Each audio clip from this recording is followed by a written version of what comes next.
اهلا بيك يا صديقي. لو لسه بتتعلم فوتوشوب جديد فدور لك ازاي شلنا الحجب اللي في الوش ده من كده لكده.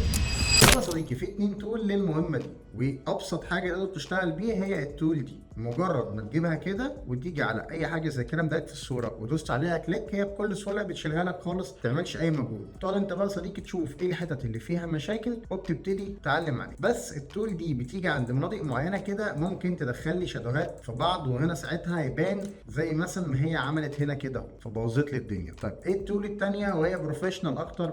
وهي التول دي يا صديقي بتعمل نفس المهمه، بس انت بتختار المكان اللي انت عايز تشيل منه وتحط فيه. بمعنى ان انا لو جيت هنا علمت هنا كده واقول له خد لي مثلا من اقرب اضاءه ليها، فهو هيعمل لي على طول دايركت وهيمشيها له برده مع الشادوهات. بس انت اللي بتختار. لو جينا علمنا على جزء كبير زي هنا كده، احنا سحبناه على نفس التيمبو بتاع الشادوهات بتاعته، فهو هتشيل وهيبقى احسن بكتير من التول التانيه، واحنا بنستخدمها اكتر لاي مشكله في الوش زي كده. المهم يا صديقي ان لما انت تتعلم على حاجه زي كده تاخد على نفس الاتجاه بتاعه، على نفس الشدهات بتاعه. طبعا انت لو جينا في حته فاتحه زي كده ورحنا خدنا من حته غامقه هتعمل، بس هيبان ان في حاجه غلط. فالافضل انك انت نفس الاتجاه زي هنا كده، دي الاضاءه بتاعتها في الفواتح، فهنسحبها في الحاجه بتاعتها.